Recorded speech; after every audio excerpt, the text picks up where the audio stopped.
A single mother shot and killed 3 home invaders to protect her son. Let me tell you a story.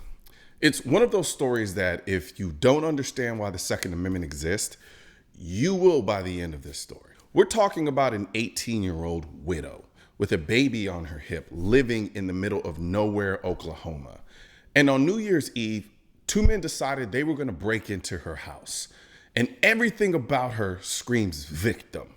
She's too young, too vulnerable. Husband just passed away, alone with an infant. The kind of person anti-gunners will tell, just call the police and we'll be there to save you. But here's the problem with that. Sarah McKinley didn't become a statistic. She became the exact reason the Second Amendment exists. So picture this. It's dark outside. It's cold. It's New Year's Eve. The rest of the world is out drinking champagne and watching fireworks. But Sarah's sitting in a house that still smells like hospital sheets and grief because her husband just died of cancer a week earlier. She's 18. She's got a 3-month-old baby, and she's got nothing around her but miles and miles of open land. No neighbors close enough to hear a scream. No squad car sitting 5 minutes away. She's out there by herself. And then the family dog starts growling. He was trying to tell me something. So I looked out the door and saw that it was that man. That man was Justin Shane Martin, 24 years old. And Sarah believed he had been stalking her. And here's the kicker. He wasn't there alone. And he wasn't there empty-handed. He had a 12-inch hunting knife. We're talking about the size of knife that in close quarters might as well be a sword. And he's got his buddy with him. 2 grown men armed trying to bust into the house of an 18-year-old widow holding a baby. I got the 12 gauge and proceeded to walk back to the bedroom with my son. He was crying at the time, so I put a bottle in his mouth trying to get him to stop. I got a pistol and called 911 on my cell phone. We can only imagine what their plans were. But the beautiful thing is, Sarah had other plans. Now, pause on that image for a second. She's got a shotgun in one hand, a pistol nearby, a 3-month-old baby crying in her arms, and she's on the phone with 911. Most people can't even juggle a baby bottle and a TV remote at the same time. And here this young girl in the middle of absolute terror is juggling the life of her son, 2 firearms, and a phone call to the only people who might be able to help her, but aren't anywhere close. And that's the part a lot of people don't realize. Sarah wasn't waiting 5 minutes for cops. She wasn't even waiting 10 minutes. She was out in the middle of nowhere. The nearest help was 20 minutes away. So what does that mean? It means for 20 straight minutes, she sat there listening to the sound of 2 men pounding on her door, trying to break it down over and over and over again. The noise of the busting of the doors was worse than any part. That was the scariest. Wondering which time he hit it was going to be the time that he got in. You ever sit in the dark waiting for something to happen? Every knock, every creak feels like it's the one. Imagine that. Except you know for a fact there's 2 men outside trying to hunt you and your baby. That's where Sarah was. So she asked the dispatcher the question every mom in her position would want answered. Yes, I've got 2 guns in my hand. Is it okay to shoot him if he comes in the store? Well, you have to do whatever you can do to protect yourself. I can't tell you that you can do that, but you do what you have to do to protect your baby. Even though the answer didn't really matter, because Sarah knew what she had to do. I was going to have to choose him or my son, and it wasn't going to be my son, so I did what I had to do. Now think about that exchange. Even the dispatcher couldn't legally say yes. But again, she didn't need to.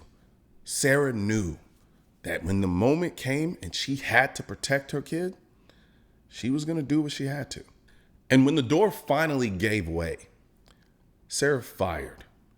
Justin Shane Martin fell dead in her living room. His friend ran like hell and later turned himself in. And the cops, they called it what it was. Justified. I would do it again. Not because I'd want to, but because of my son. That's it right there. That's the Second Amendment. Not in some abstract legal argument, not in a debate stage soundbite, not in a history book. It's an 18-year-old widow left with nothing but grief, a baby, and forced to face down 2 armed men by herself. And the only reason she lived to tell the story and her son grew up with a mother is because she had the means to fight back. That's why I keep saying the Second Amendment isn't about hunting. It isn't about sport shooting. It's not even about recreation.